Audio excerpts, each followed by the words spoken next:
Alors, nous sommes Flavien Théry, Fred Murry.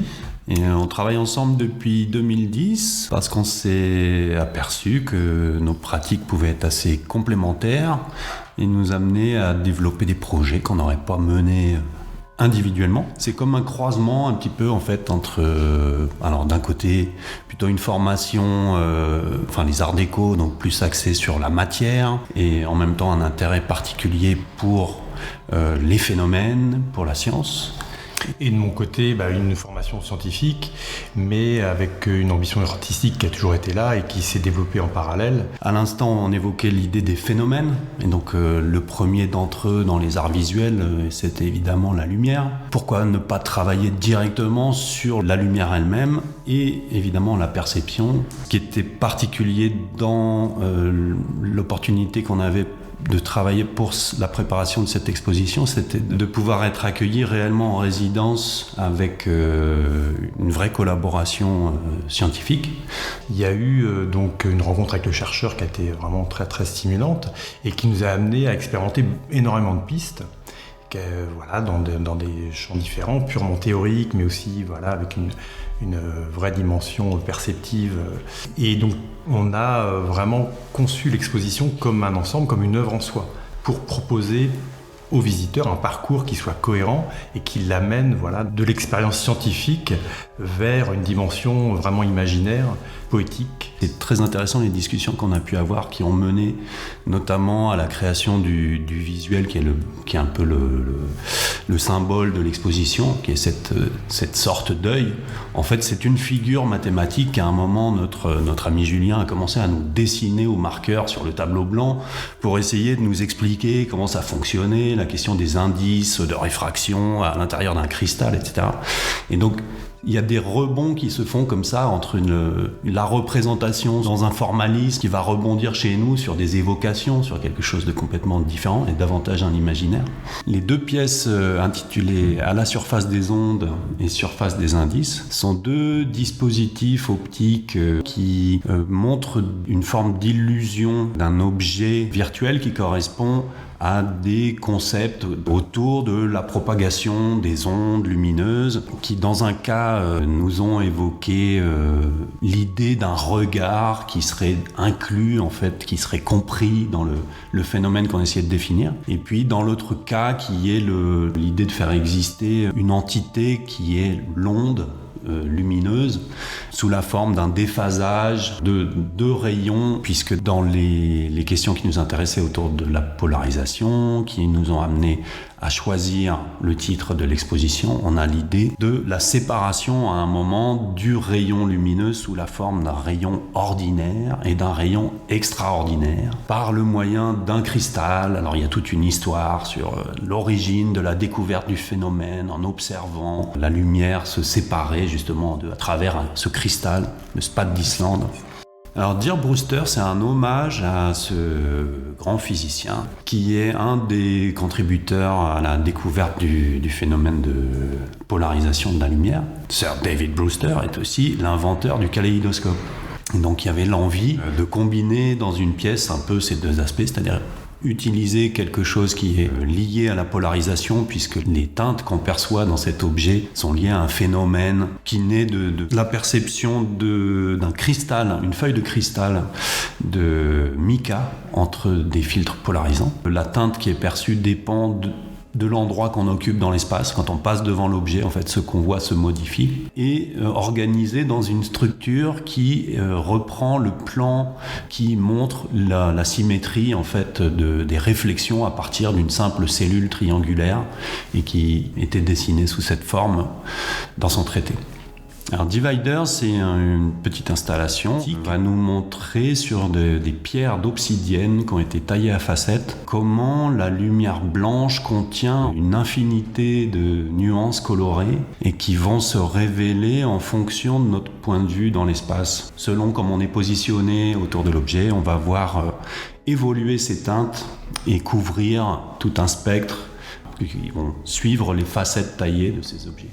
En vis-à-vis, on a l'œil qu'on a découvert donc à l'entrée de l'exposition, qu'on retrouve sous deux formes, donc une forme de sculpture éclairée et une forme de peinture plus traditionnelle.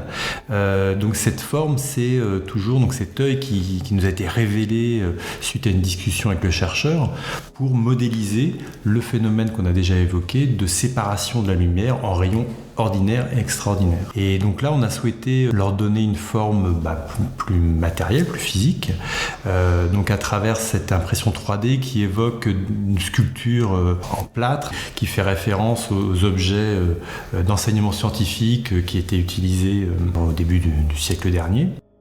On a développé un certain nombre d'œuvres liées à un désir du scientifique de donner à voir une information cachée dans la lumière, la polarisation de la lumière. Traditionnellement, Julien Fade, il rendait compte de cette information par des fausses couleurs. Et c'est vrai que dès les premiers échanges avec lui, on avait évoqué la possibilité de rendre compte de cette information cachée par une troisième dimension.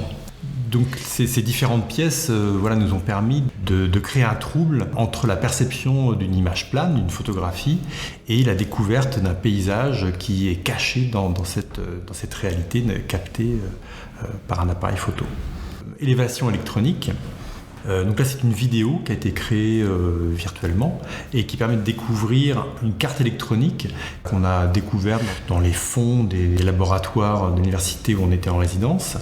Donc cette vidéo, qui a un lent mouvement de caméra autour de ce volume virtuel, qui est à la fois une photo et donc un paysage, nous permet de basculer de la perception de la photographie de la carte à un paysage très étrange.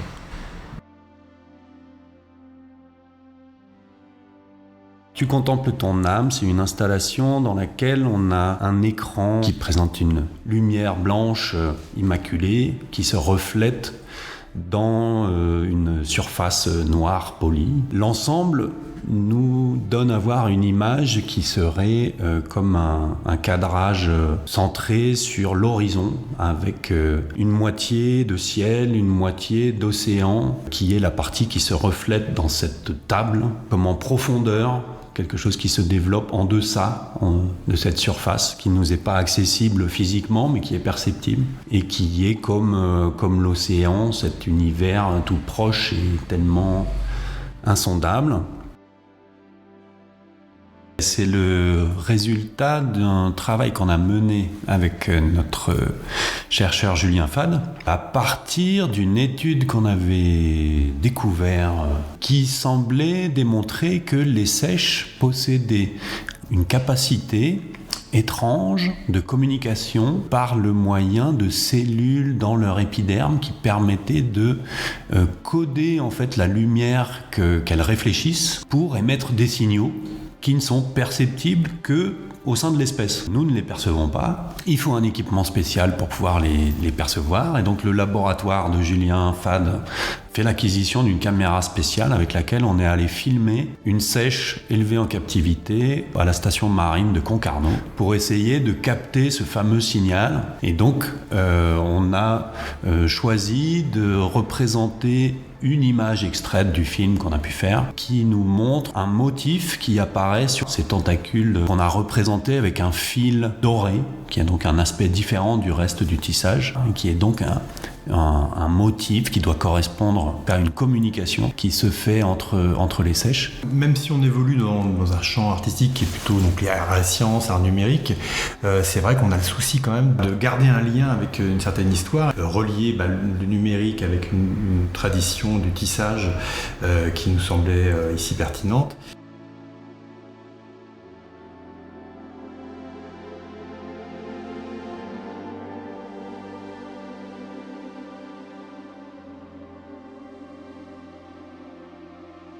Alors, les cristaux liquides, c'est un film qu'on a eu l'occasion de réaliser à l'université de Rennes avec un chercheur, Yann Mollard, qui travaille particulièrement sur des composés de cristaux liquides et qui nous a permis de faire une captation en temps réel. On appelle ça des transitions de phase. C'est-à-dire qu'on observe les changements qui se produisent quand on va changer des contraintes sur les cristaux liquides. En l'occurrence, ça va être un échauffement ou un refroidissement rapide de ces cristaux et qui produisent des formes assez étonnantes. Il y a une dimension quasiment organique de ces cristaux liquides donc, qui sont créés par le chercheur et c'est vrai que ces transitions de phase créent des images quasiment organiques. On se demande si ce n'est pas des cellules alors que ce sont simplement des cristaux liquides en évolution.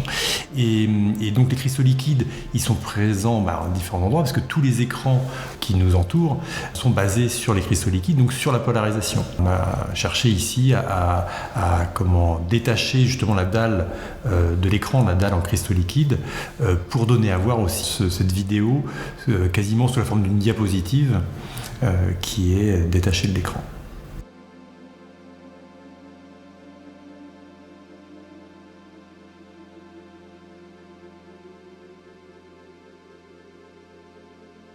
Donc les renversants, donc là c'est une projection stéréoscopique, c'est-à-dire qui est 3D, visible avec des lunettes à cristaux liquides, et donc qui découle de différentes expériences qui ont été faites sur justement cette visualisation de l'information cachée qu'est la polarisation. Et donc avec les chercheurs, on avait abouti à cette solution de donner à voir cette information par une troisième dimension.